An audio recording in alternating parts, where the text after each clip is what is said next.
21 December నాడు మా ఇద్దరికి రాఖీ కట్టిన జిల్లా మహిళా కాంగ్రెస్ సోదరి దానికి సంబంధించి కూడా ట్రోల్ చేసి టీఆర్ఎస్ ఏజెన్సీలో దాని ఒక ఇప్పటి కూడా ఏడుస్తుంది, పాపం జరుగుతుంది పంపిణీలకు ఒక లేడీని అవమానపరిచి. నేను 32 యూనివర్సిటీలు గిరిజన కోరిక ఏనాడు అడుగుతున్నా కేటీఆర్ గారు ఈ ఒక్కసారికి ఇట్లా పెడుతుందని పెద్ద భూతంలో వచ్చి నేనేదో విలేకరు అది ఏం నడుస్తుంది మైండ్ సెట్. అటువంటి వాళ్ళకి మళ్ళీ చెప్తున్నా జాగ్రత్త.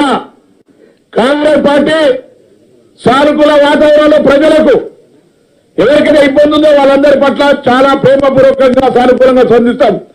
కానీ ఇటువంటి వాళ్ళ పట్ల కూడా చట్టాలకు లోబడి కఠినమైనటువంటి చర్యలుంటే జాగ్రత్తలు హెచ్చరిస్తున్న ప్రభుత్వంలో మాజీ మంత్రులు కావచ్చు, ఇంకెవరు కావచ్చు, జాగ్రత్త బిడ్డాలని అడుగుతాను. అసత్య ప్రచారం దుష్ప్రచారం కూడా పెరుగుతుంది. ప్రభుత్వం ఏర్పడి నిలవలు రాకముందే 400% కేసీఆర్, కేటీఆర్, హరీష్ రావు, సంతోష్ హమ్ 400% మీకు చెప్పినట్టుగా మీకు మీరు చెప్పుకున్నట్ట ఎవరు చెప్తారు 420? అరే అగ్రిమెంట్ ఇచ్చి ఏడాదిలో పైసలు ఇస్తాను, నెల రోజులకే 420 కేసు కూడా పెడతారా? అటువంటి మైండ్ సెట్ మరి నీళ్లకు.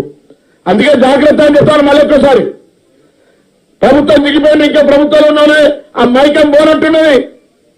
అప్పుడప్పుడు రోడ్డు పడి వదిలి వచ్చి బంగ్లా చూసి లేదా పక్కనే ప్రగతి భవన్ చూసుకొని ఇది మాది కదా ప్రభుత్వ సముద్రం కట్టిన జాగిరి కాదు మాదే అనుకోండి, మేము మాదే ఎప్పుడు అనుకుంటున్నాం. అందుకే ప్రజలందరినీ రండి కలవండి, మీ సమస్యలు పరిష్కరించుకోమని చెప్తున్నారు. ఎక్కడ కూడా మేము నియంత్రించి ఎవరు ఏరవకుండా వీడికి రావడానికి అర్ధగంట పట్టింది. దానికి ఆఫీస్కి పోతే అందరూ వేడియాల్సి వచ్చింది, పెద్ద ఏం చేస్తాం.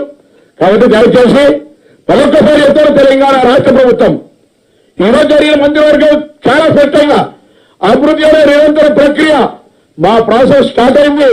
ఎవరు విమర్శించినా ఏం చేసినా మేము ప్రజలకు ఇచ్చిన హామీలు నెరవేర్చే ప్రభుత్వం మాది 100% మాట మళ్ళీ తెలియజేస్తాను.